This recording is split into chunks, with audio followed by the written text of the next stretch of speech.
गोवा में Mumbai crime branch का बड़ा एक्शन। साइबर फ्रॉड और अवैध सट्टेबाजी के अंतर्राष्ट्रीय नेटवर्क का भंडाफोड़, 12 युवक गिरफ्तार। नमस्ते, मैं हूं सैयद निहाल हसन और आप देख रहे हैं चैनल न्यूज वाणी 24 पर। पेश है गोवा से एक बड़ी खबर।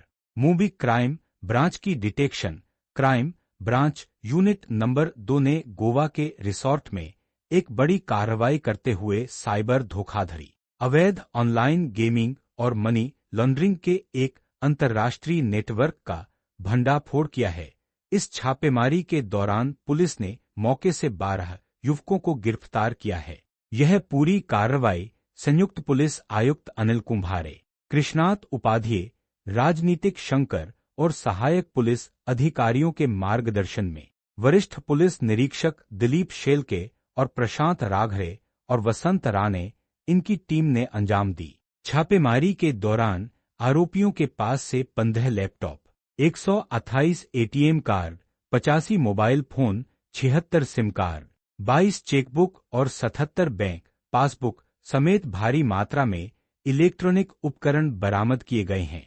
इस सफल ऑपरेशन में पुलिस अधिकारियों के साथ साथ जिन अन्य पुलिसकर्मियों ने अपनी अहम भूमिका निभाई, उनके नाम हैं सेलार कुलकर्णी, अजिंक्य, शांताराम पाटिल, वसंत राणे, पवार, जिद्दे, सैयद, जदर, अखार, बोटके, सिंह और महिला पुलिसकर्मी प्रियंका क्षीरसागर, कलसन्ने व शिंदे।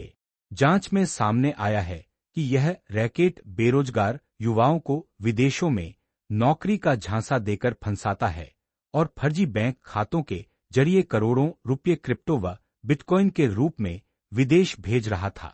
प्रशासन की अपील है कि विदेश में नौकरी के लुभावने विज्ञापनों और सोशल मीडिया के झांसों में बिल्कुल न आए। आगे की पूरी जानकारी सुनिए पुलिस की जुबानी।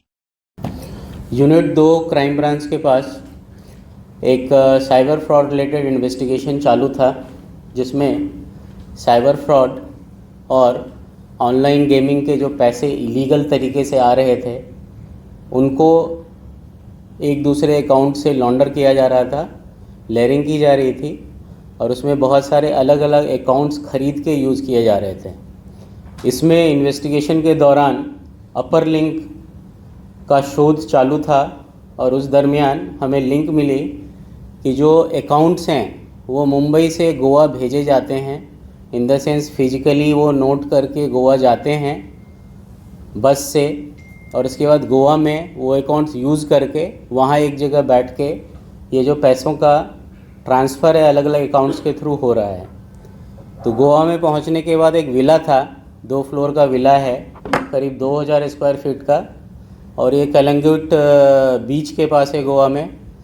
और उसमें 12 लोग थे जिनको पहले ट्रेनिंग दी गई थी 10-15 दिनों की कि अकाउंट टू अकाउंट ट्रांसफ़र कैसे करने हैं, कौन सा अकाउंट आपके पास आएगा, कम्युनिकेशन कैसे होगा और उसके बाद आगे कहाँ भेजना है, डिपॉजिट कहाँ करना है, निकालना कितना है, और ये उसका एक लेज़र भी रखते थे। तो इनको जब हमने पकड़ा तो उनके पास से आपके सामने है करीब 15 लैपटॉप जब्त हुए हैं, 85 मोबाइल मिले हैं, बहुत सारे पासबुक हैं, चेकबुक हैं, बहुत सारे एटीएम कार्ड्स हैं और करीब 150 से ज़्यादा अकाउंट्स हमें मिले हैं, जिसके through last around 6 to 8 months में इन्होंने मोर देन 500 CR का ट्रांजैक्शन किया है, मोर देन 500 करोड़ रुपए का ट्रांजैक्शन किया है। और टोटल जो 1930 में कंप्लेन जाते हैं साइबर फ्रॉड के, तो उसमें इनसे रिलेटेड जो अकाउंट्स हैं इनसे रिलेटेड 83 कंप्लेंट्स उसमें मैच हुए हैं जो इन अकाउंट से रिलेटेड हैं। तो हम आगे के इन्वेस्टिगेशन में जो ये अकाउंट के सोर्सेज हैं और जो लैपटॉप्स वगैरह हैं अकाउंट के सोर्सेज, देन जो किन से इन्होंने लिया है और बाकी लोगों का क्या रोल है, ये भी आगे का हमारा इन्वेस्टिगेशन का पार्ट है। और इसमें क्या अपर लिंक है वो और भी आगे का इन्वेस्टिगेशन का पार्ट है। और इसमें जो मेन आरोपी हैं वो कंट्री के बाहर हैं और उनके लिए हम आगे की जो कार्रवाई होती है वो इन्वेस्टिगेटिंग टीम के द्वारा की जाएगी। साइबर फ्रॉड करते हैं और उसके बाद दूसरा पार्ट होता है, वो जो उन्होंने साइबर फ्रॉड किया तो जो पैसे हैं उसमें उसको आगे का कहीं पे भेजना, लेयर करना, वो दूसरा पार्ट है। तो ये जो टीम है ये दूसरे पार्ट वाली टीम है, जिन्होंने एक्चुअली फ़ोन करके बाकी अलग अलग तरह के साइबर फ्रॉड किए होंगे, जैसे डिजिटल अरेस्ट किया होगा, OTP फ्रॉड होगा, APK फ्रॉड, वो सब पीछे का पार्ट है, बैकवर्ड लिंकेज हैं, और उस पर भी हमारा इन्वेस्टिगेशन का हमारा पार्ट वो भी है। तो जो पीछे का पार्ट है इन्वेस्टिगेशन का, वो भी हमारे इन्वेस्टिगेशन का पार्ट है, और आगे जो लिंकेजेस हैं, ये पैसे कहाँ गए और कैसे यूज हुए, वो भी हमारे इन्वेस्टिगेशन का पार्ट है। तो कमीशन मिल रहा था, एक तो 3% कमीशन मिल रहा था, हाँ, प्राइस, और साथ में इनको मंथली सैलरी भी दी जा रही थी करीब 30-35 हज़ार। और सारे लड़के जो हैं ये 20-25 एज ग्रुप के हैं, और जनरली मैक्सिमम जो हैं वो गुजरात के हैं। जो अकाउंट्स वगैरह मिले थे उसमें आरोपी मिले थे, उनसे पता चला हमें based on plus technical analysis कि और भी चल रहा है इसमें, और उसका जो सेंटर है वो गोवा है।